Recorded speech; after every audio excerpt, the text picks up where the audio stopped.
Hola a todos, bienvenidos a otro episodio de Teología Pública. Aquí estoy con mi amigo Raimundo Guerra, mi nombre es Benjamín Jiménez y hoy vamos a continuar la plática sobre cómo preparar un mensaje, un estudio, cómo prepararnos para estudiar la Biblia. Y digo continuar la plática porque el episodio pasado hablamos sobre una experiencia que los dos tuvimos por separado, Raimundo en Chicago, yo aquí en Seattle, sobre un taller que fuimos. Era un taller como de predicación, un taller para aprender a estudiar un poquito mejor la palabra y tener los recursos para preparar un mensaje. Pero Ray y yo estábamos platicando y pensamos que este método puede ser usado por cualquier creyente. O sea, no es únicamente para predicadores, no es únicamente para pastores, sino es algo que incluso tú puedes usar para estudiar la Biblia. A lo mejor alguien diría, no, es muy complicado, pero la verdad es que nosotros pensamos que no está tan complicado. O incluso si eres un maestro de escuela dominical, si quieres preparar una clase para enseñar a tus hijos. O sea, a final de cuentas todos somos estudiantes de la palabra y, y es nuestra responsabilidad tratar de entenderla lo mejor posible para entender realmente qué es lo que Dios nos está diciendo en su palabra. Entonces, vamos a platicar sobre algunos puntos en este método. ¿Y con qué vamos a empezar hoy, Raimundo? Empezamos con yo creo, y fue una revelación para mí en esta conferencia, fue la importancia de la estructura de tu pasaje. Es algo que yo me brinco, o sea, al ser estudiante de la Biblia por tantos años, a leerla, estudiarla, dar clases y cosas así, que me brinco esto, o sea, creo que se me viene en el momento, pero esta conferencia me resaltó para mí la importancia de la estructura. Y antes de entrar a la estructura, antes de la estructura, que no está mencionado aquí en el proceso, pero yo creo que es importante, es de definir el género de la Biblia. O sea, no el género de la Biblia, sino el género del libro que estás estudiando. Ujú. Sí, a lo que me refiero a género son los diferentes tipos de literatura que se encuentra en la Biblia. Tienes, por ejemplo, profecía, es un género. Tienes literatura de sabiduría, como Proverbios, o Santiago también puede ser literatura de sabiduría. Tienes poesía, tienes epístola, ¿verdad? Como las epístolas de Pablo. Hebreos puede ser como una epístola. Y tienes narración, ¿sí? Que mucho del Antiguo Testamento es narración. Y también los evangelios, hechos, es narración, donde se está narrando una historia. Entonces, al definir, al entender el género, nos ayuda a entender cómo es que vamos a darle estructura al pasaje. Y nomás un comentario de género, y tal vez tú tienes otras ideas, Benjamín, pero por ejemplo, ahorita me estoy preparando, voy a predicar en Proverbios en unas cuantas semanas. Al estudiar Proverbios, estoy en el capítulo 7. Parte de Proverbios se cuenta como una historia, pero es un proverbio, ¿sí? Entonces es diferente a una promesa, ¿verdad? Ves en Romanos donde dice, si tú confesas con tu boca que Jesús es el Señor y crees en tu corazón que Dios lo resucitó de los muertos, serás salvo. Esa es promesa, es 100%. Si tú haces esas cosas, si tú crees, si tú confiesas, serás salvo. Es promesa, 100%, no hay duda, es hecho. Ves la ley, ¿verdad? Esta es la ley, y si quiebras la ley, estas son las consecuencias.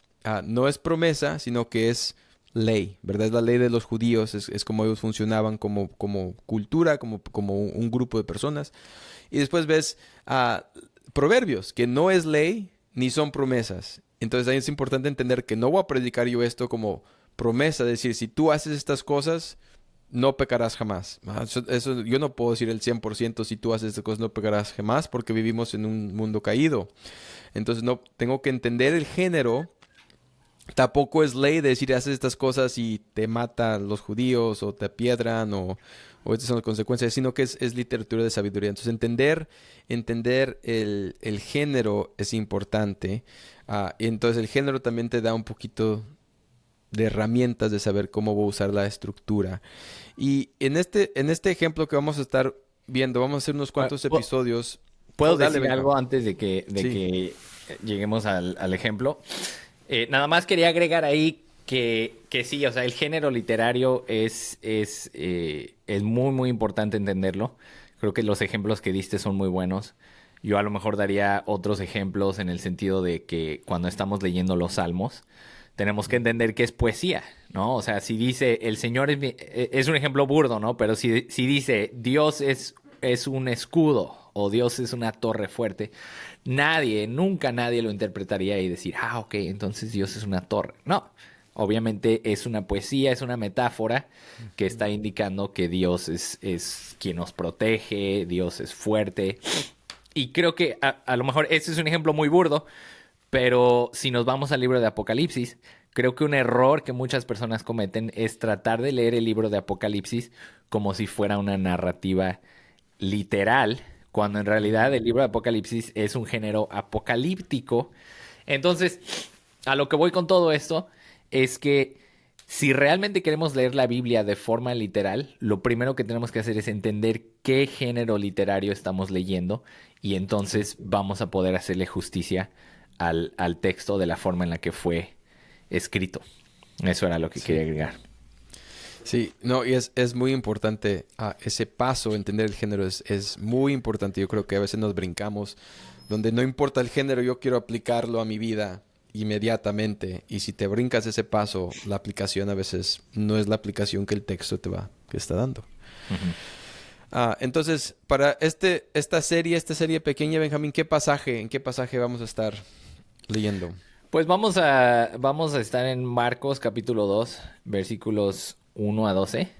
Y es más que nada un pasaje que vamos a usar como un caso de estudio, pero no, o sea, no es que vamos a predicar el pasaje o a enseñarlo.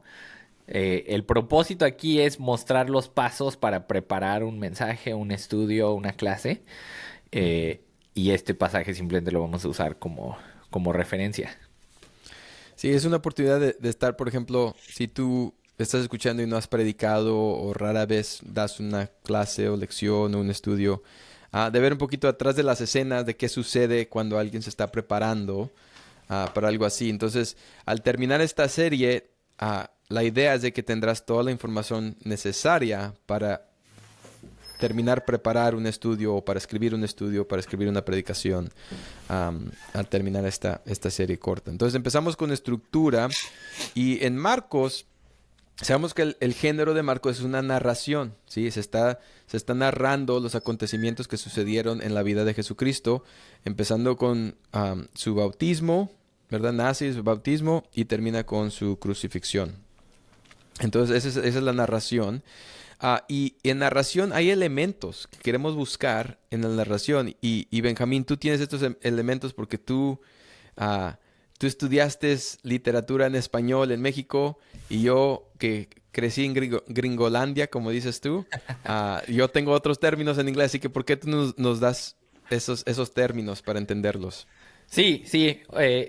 Cuando estamos hablando de la estructura, nos referimos a de qué forma está organizado el pasaje, ¿no? O sea, Ujú. ya que tienes tu pasaje, por ejemplo, ahorita es Marcos 2, tenemos una historia y queremos ver qué tipo de estructura está utilizando el autor. Es importante ahí notar que los autores de la Biblia no escribieron así lo primero que se les vino a la mente, sino que utilizaron, sí fueron inspirados por Dios y todo eso, pero ellos como humanos utilizaron su inteligencia, utilizaron su lógica, su raciocinio y trataron de componer una obra de arte. O sea, si te pones a pensar, estos libros que tenemos enfrente de nosotros, que están todos juntos en la Biblia, que es la palabra de Dios, eh, son unas obras de arte. Yo tenía una maestra creo que era en la secundaria o en la preparatoria, no me acuerdo.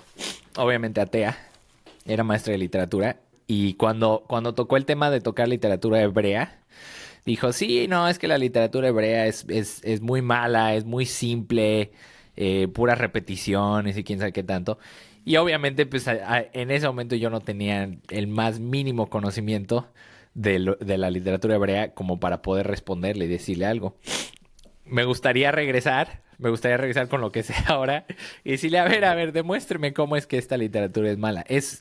Estaba completamente equivocada esa maestra, pobrecita. Espero que la gracia de Dios le llegue.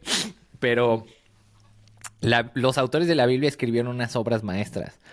Entonces, entre más vamos estudiando la Biblia, vamos a ver la forma en la que la organizaron, vamos a ver la forma en que pusieron la estructura.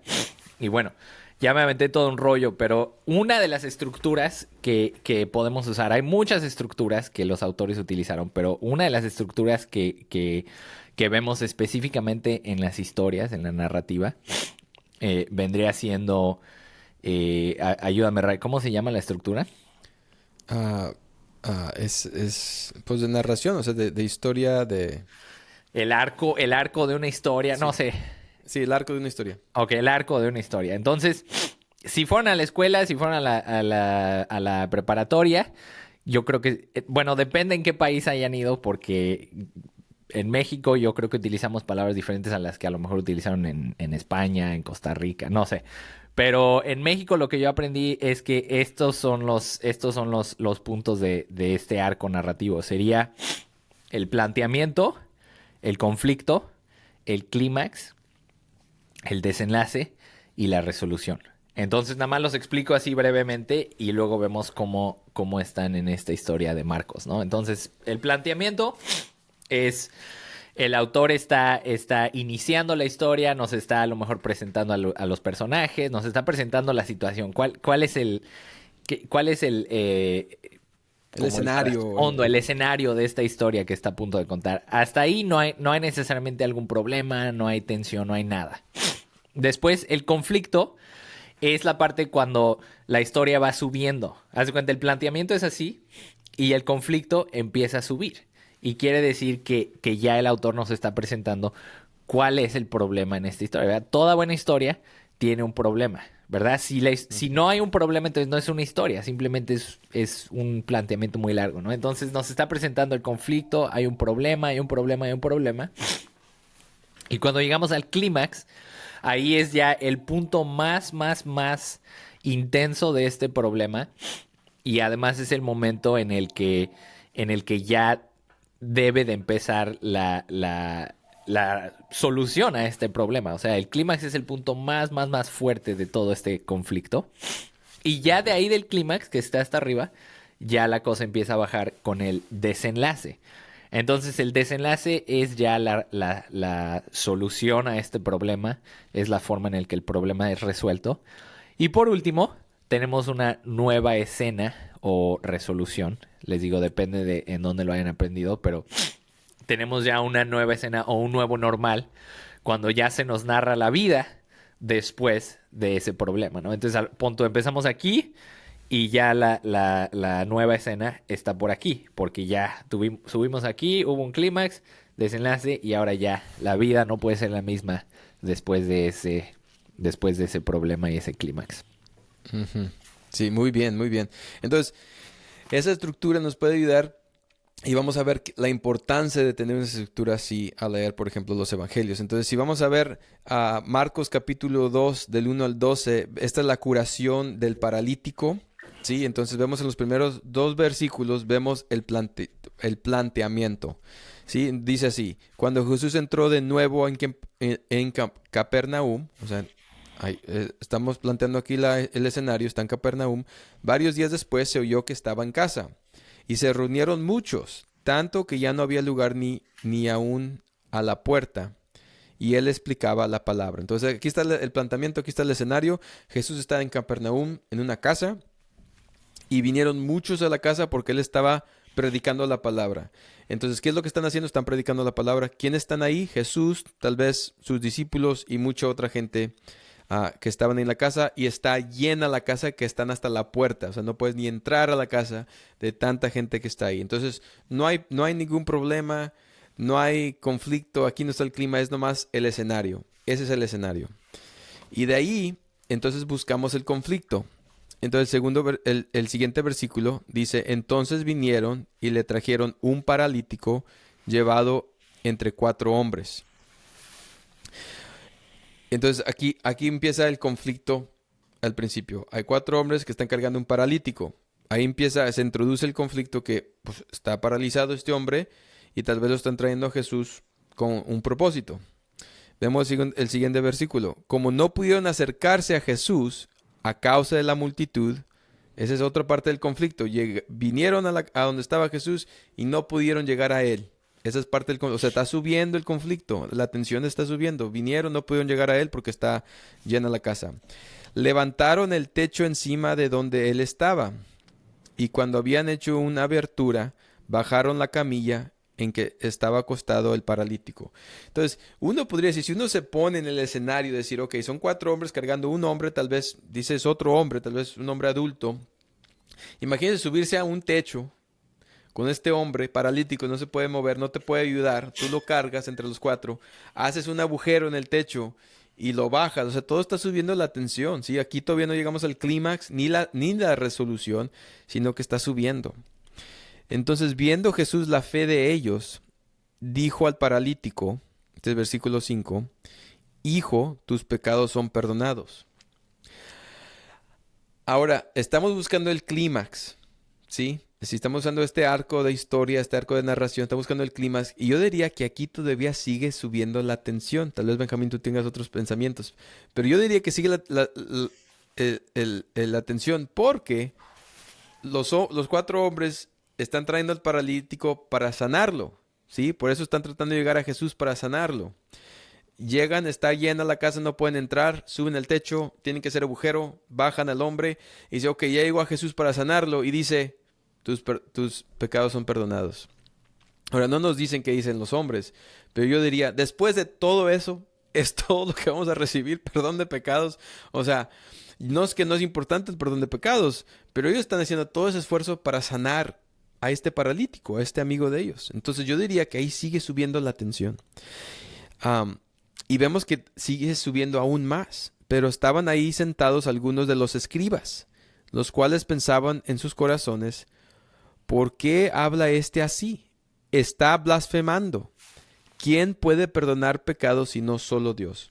Ahora aquí es donde Benjamín y yo tenemos un poquito de discusión. Estuvimos hablando de esto antes del podcast, del episodio. Y en mi opinión, ese es el clímax. Y le voy a decir por qué. Y después se lo paso el balón a Benjamín para que él termine y él puede dar dónde está el clímax. Pero creo que estamos cerquitas como quiera. O sea, Yo creo que dice tú me estás Dale. pasando el balón y yo soy el que voy a meter el gol. Ah, No, dale. pues Dale. ya veremos si metes gol o no metes gol. Pero te Dale. paso el balón.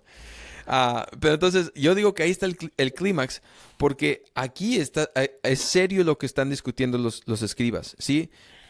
Si alguien es culpable de blasfemia, la consecuencia es muerte.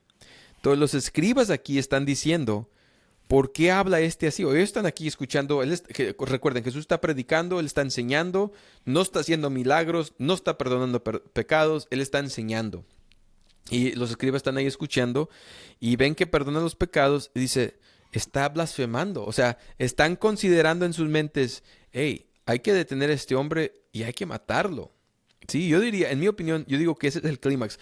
No solamente por esa razón, porque sube la tensión, pero también porque, y vamos a ver eso un poquito en el segundo paso, es parte del contexto del libro de Marcos también. El hecho, esa pregunta que ¿quién es esta persona? ¿Quién es esta persona? Es parte de la narración de todo el Evangelio de Marcos. Entonces yo diría que ese es el clímax, pero Benjamín, tú tienes otra opinión. Así que te paso el balón. Dinos dónde tú crees que está el clímax de este pasaje. Sí, o sea, primero que nada, antes de dar mi opinión, quiero decir que obviamente no somos Marcos. Entonces, nunca vamos a poder saber exactamente cuál fue la intención de Marcos, ¿no? O sea, podemos pensar, podemos orar, podemos pedirle al Espíritu que nos ilumine y tenemos fe que lo va a hacer. Tenemos fe de que a final de cuentas, si seguimos un proceso que está honrando a Dios, creo que vamos a llegar al punto principal del pasaje, aunque no estemos 100% de acuerdo en la estructura. Sí. Pero ya con eso dicho, yo personalmente pienso que el clímax del pasaje es cuando Jesús hace la pregunta en el versículo 9, donde pregunta y dice, ¿qué es más fácil decir al paralítico? ¿Tus pecados te son perdonados? O decirle, levántate, toma tu camilla y anda. Pues para que sepan que el Hijo del Hombre tiene autoridad en la tierra para perdonar pecados, dijo el paralítico, a ti te digo, levántate, toma tu camilla y vete a tu casa. Para mí ese es el punto más alto de toda la historia, de todo el conflicto, porque cuando los escribas y los fariseos preguntan quién es este para perdonar pecados, solo Dios puede perdonar pecados, ellos lo están haciendo en su mente. O sea, sí, Marcos nos lo está diciendo, entonces lo sabemos nosotros como la audiencia, pero pensando a lo mejor desde el punto de vista de las personas en esta historia, nadie sabe que ellos hicieron la pregunta. Únicamente Jesús y ellos saben. Jesús, en lugar de aliviar la tensión, la aprieta más la tensión al él sacar a la luz la pregunta que ellos tenían en sus mentes. O sea, Jesús está poniendo la situación todavía más tensa al preguntarles. A ver, ¿por qué están pensando estas cosas? Y además de eso, yo siento que casi los está desafiando. O a lo mejor no desafiando, pero casi está como diciéndoles, a ver, díganme qué es más fácil.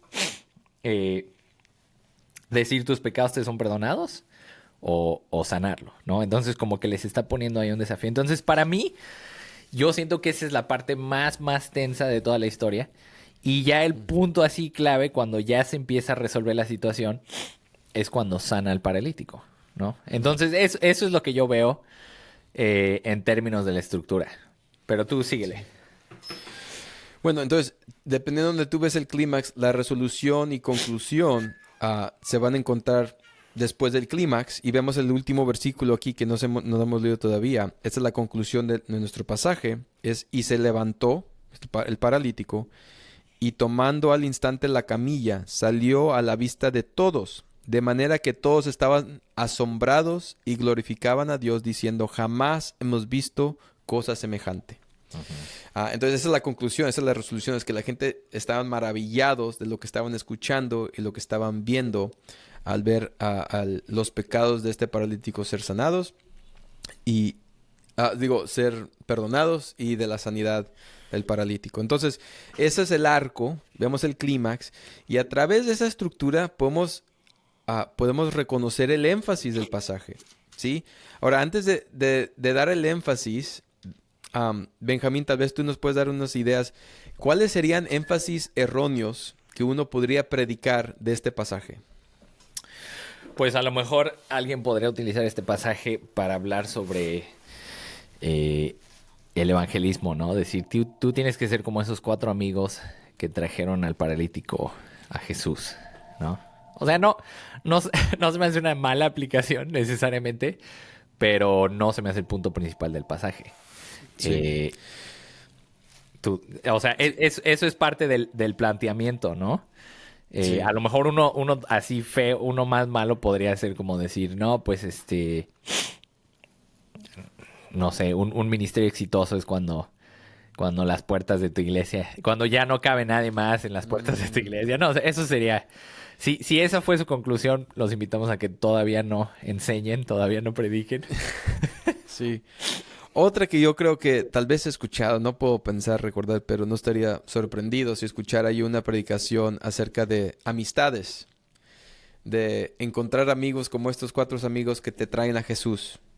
Podría ser el énfasis de un predicador de este pasaje, pero diríamos a través de este arco, este ejercicio que vamos a hacer, que ese no es el énfasis del pasaje, ¿sí? O también... No es el énfasis.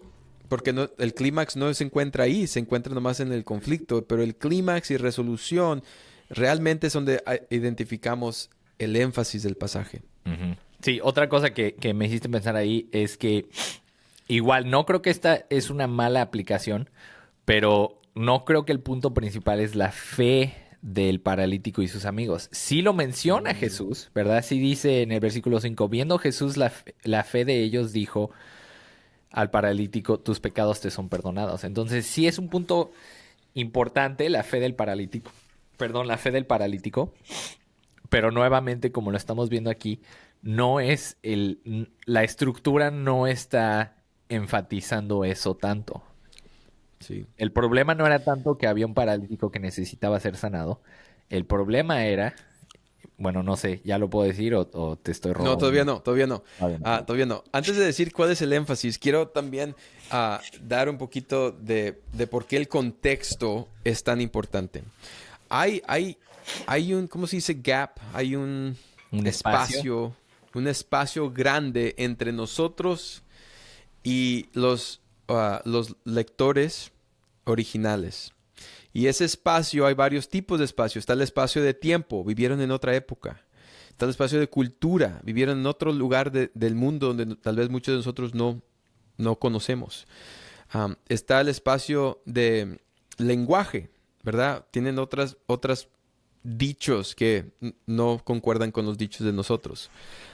Entonces, hay estos espacios y el contexto histórico, el contexto cultural y el contexto bíblico, al estudiar ahí es donde empezamos a leer comentarios, a leer diccionarios bíblicos para ayudarnos a cerrar esos espacios un poco más para entenderlo mejor. Entonces, un contexto literario, el contexto de Marcos, por ejemplo, simple, ¿no? Antes de abrir cualquier comentario, cosas, podemos ver que este es el último milagro, perdón, es el último sanación en una serie de sanaciones. Vemos que Jesús sana a la suegra de Simón primero, en el capítulo 1. Después Jesús va a Galilea y se encuentran más sanaciones ahí, la sanación de un leproso. Entonces hay una serie de sanaciones aquí y este es el último, el del paralítico, y es único porque en los otros no se menciona el perdón de pecados y en este sí.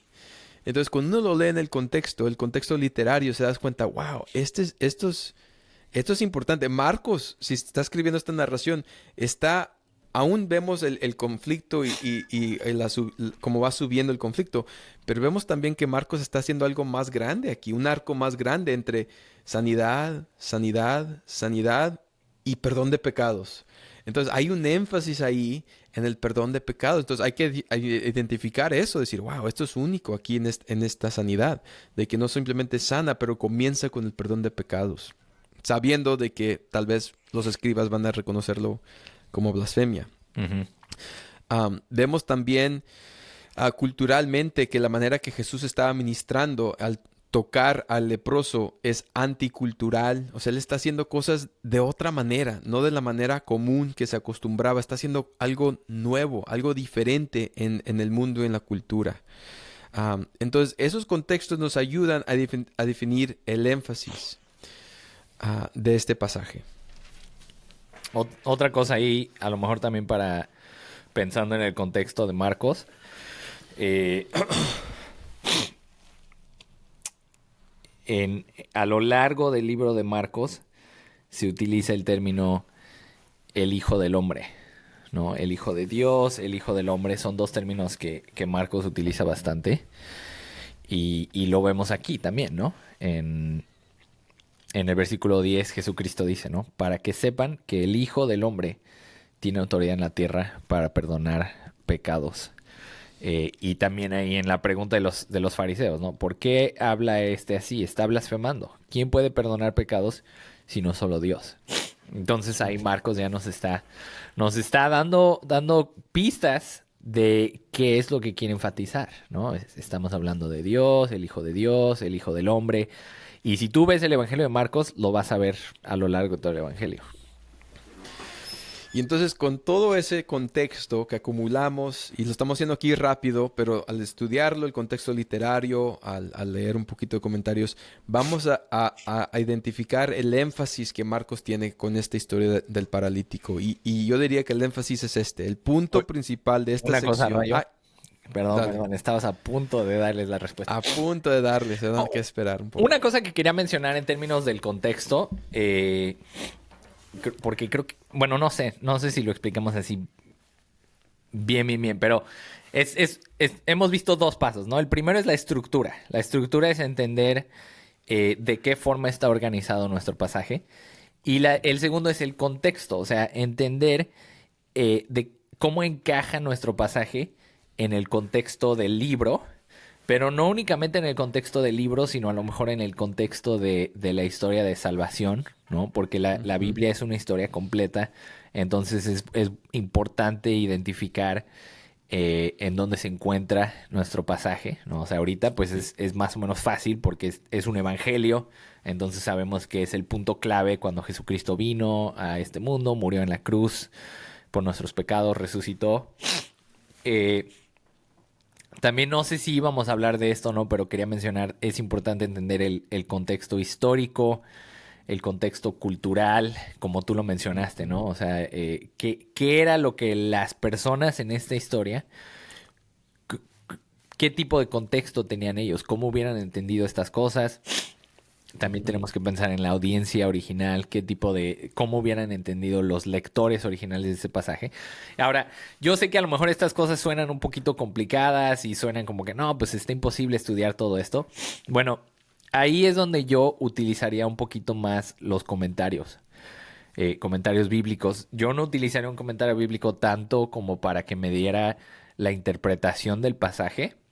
Eh, yo más bien lo utilizaría para que me diera un poquito más del contexto del pasaje. ¿Por qué? Porque estos son hermanos que han estudiado historia, que han estudiado cultura, que han estudiado griego, hebreo, arameo, Arqueología. siriaco. O sea, son unos genios estos cuates. Y entonces puedo yo pasarme los siguientes 10 o 20 años estudiando el contexto de un pasaje para por fin poder predicar Marcos 2 del 1 al 12.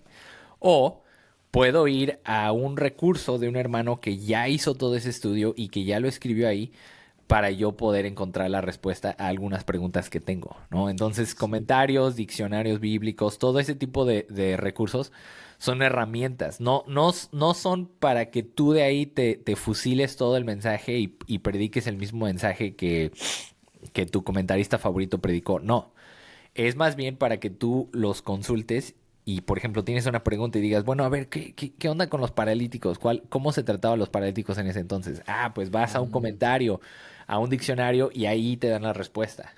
Entonces eso era lo que quería decir en términos del contexto, sí. pero ahora sí, danos la respuesta, Ray. Bueno, la respuesta, en mi opinión, es que el punto principal de esta sección es que Jesús es el Cristo, el Mesías, el que han estado esperando, que tiene la autoridad para perdonar pecados. Y más allá de eso, en este pasaje específico, tiene la autoridad de corregir lo que se quebró en la caída del hombre. En la caída del hombre entró el pecado y entró muerte, entró enfermedad, o sea, todo lo que se encuentra en este mundo caído. Y Cristo aquí enseña que tiene la autoridad de corregirlo, ¿verdad? La enfermedad, que es resultado del pecado, de la caída, Él tiene la autoridad de corregirlo.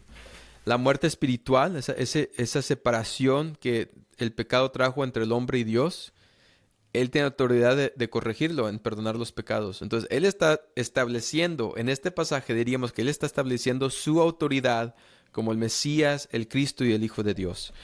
Entonces, con ese énfasis, de ahí yo voy a empezar a pensar, ok, ese va a ser el énfasis de mi predicación. Ese va a ser el énfasis de mi lección o mi estudio. Y no que no puede haber otras aplicaciones, puede haber otras aplicaciones y vamos a hablar de aplicación después en esta serie. Pero del énfasis de mi mensaje debe alinearse con el énfasis del pasaje.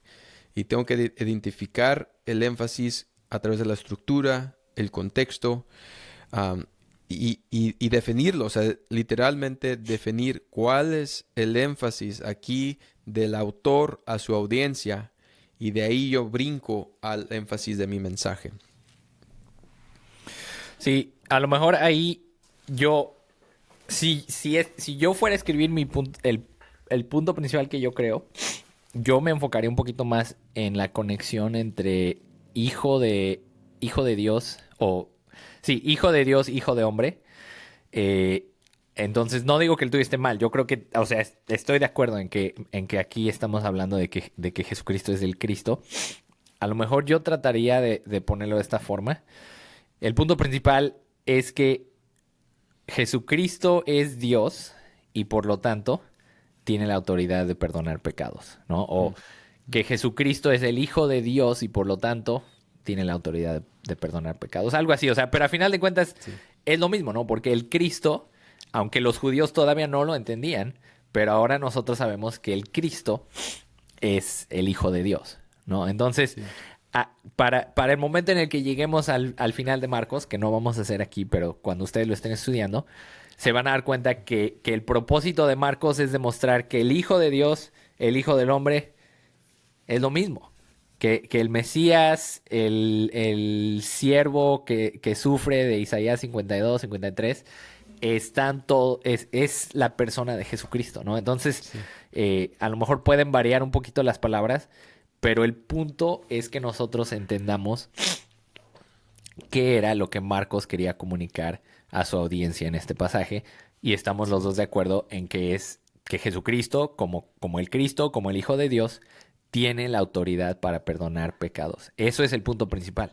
Entonces, Sí. no quiere decir que ya estamos listos para predicar o enseñar o dar un estudio sobre este pasaje. Todavía nos faltan varios pasos, pero ya llegamos por lo menos a una conclusión sobre lo que Marcos quería comunicarle a sus lectores originales. Y eso es hemos tenido un progreso impresionante, ¿verdad? Comenzamos sin saber nada del pasaje y ahora ya sabemos que Marcos quería mostrar que Jesucristo tiene la autoridad para perdonar pecados. Y yo sé que hablamos de esto el episodio pasado, de la importancia de predicar de esta forma expositiva.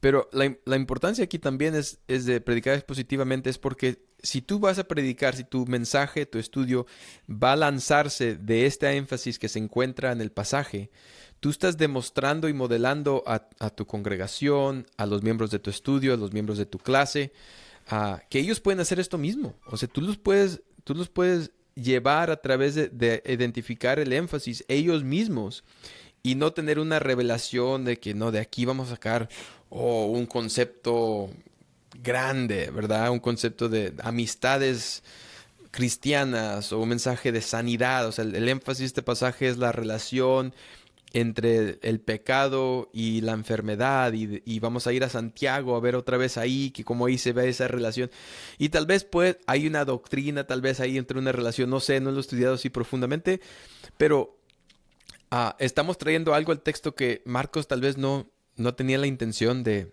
enseñar eso, ¿verdad? Entonces lo que nosotros estamos buscando es qué es la intención de Marcos, del autor original a sus lectores originales, y de ahí nosotros lanzamos a un mensaje. Y eso modela, como mencioné, enseña a tu congregación, a tus alumnos, a tus miembros, cómo ellos pueden hacerlo por ellos mismos y no tener que tener algo más estático, el salir a diferentes pasajes de la Biblia para sacar una doctrina, Sí. una teología. Bueno, pues vamos a continuar este tema más adelante. La semana que viene, si Dios quiere, vamos a tener un invitado que va a hablar sobre la oración. Kevin Halloran. No le preguntaba cómo ¡Qué pronuncia su emoción! nombre en español, pero el buen Kevin Halloran escribe sobre la oración, tiene un libro sobre la oración. Entonces, si Dios quiere, va a venir aquí como invitado la semana que viene. Y después de eso, si Dios quiere, vamos a continuar el tema de cómo preparar una clase. Vamos a seguir con el tema de Marcos. Entonces, gracias por escucharnos, gracias por su apoyo. Síganos apoyando, dándole me gusta a los videos, compartiéndolos, orando por nosotros. Necesitamos también muchísimo de sus oraciones. Entonces, pues gracias a todos y bendiciones. Hasta luego.